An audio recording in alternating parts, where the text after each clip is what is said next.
Hi, I'm Ashley with Hunters Connect. Getting back out into the field after an accident can seem like an impossible challenge.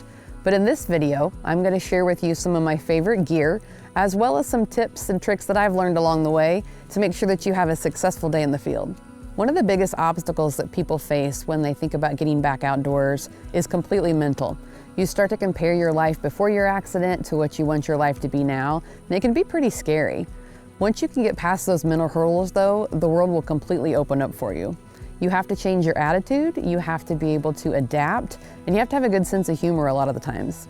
As a previous athlete, it's been a lot of fun for me to realize that now the outdoors is my arena, and it doesn't care about your disability. That's one thing about the outdoors, it definitely levels the playing field.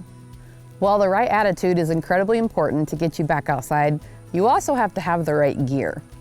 One of the most important things that I have that helps me get outside is my action track chair. Obviously, I use a manual wheelchair, and that can only get me so far. When I'm going into rough terrain, the action track chair is actually what gets me where I want to go and allows me to do that independently. Once you get out into the field, you like to be as independent as possible. If I'm in a ground blind or somewhere where I'm trying to be still, I don't want to be reaching around trying to grab a lot of things. I like to have them right with me. So one of the most important things for me to have is a good waist pack.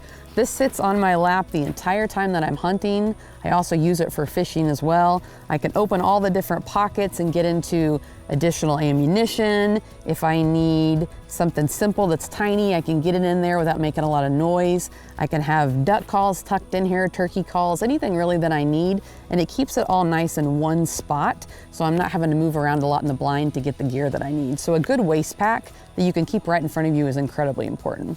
Depending on your disability, another thing that could be vitally important for you is to be careful about your body temperature. Now for me, I get cold really easy, and sometimes it's in my extremities where I can't feel, so heated gear is really important. I also need to be able to pull the trigger and have my fingers working as well as they can. So one thing I really like to have is a set of heated gloves. These are nice because the battery lasts for a long time. They keep your hands and your trigger finger nice and warm. I have a lot of other heated gear too, whether it's a vest or something I keep on my lower half, or maybe an entire blanket system that I have over my whole body. But you don't want to be messing around with your body temperature in the field because you want to stay as safe as possible. When you're thinking about safety, another item that you should think about is having a first aid kit in the field with you. Now, I'm not talking a first aid kit with just a couple Band-Aids. I'm talking something a little bit more heavy duty. I like to have a small pack with me so I can take it in the field, but that really has some serious equipment inside of it. Something for a burn, something for a lot of bleeding, things that you just don't want to have to worry about when you're out in the field. So I recommend having a really good first aid kit that's got some great equipment, so that's one less thing you have to worry about when you're out in the field. One of my other favorite pieces of equipment is a good foundation. Now for me, I do a lot of hunting in Wyoming, and so we're moving around a lot. So a good pair of trigger sticks is really important for me to have because they're adjustable.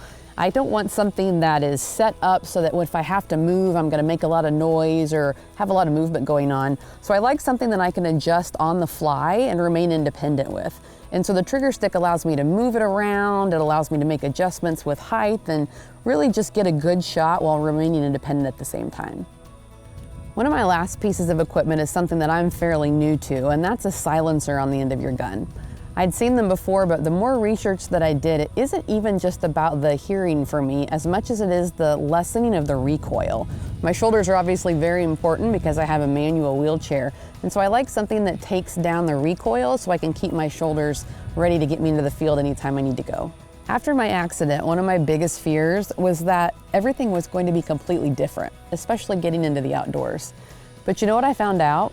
That's okay. Everything is going to be completely different, but that doesn't mean you still can't have an amazing time and be really independent.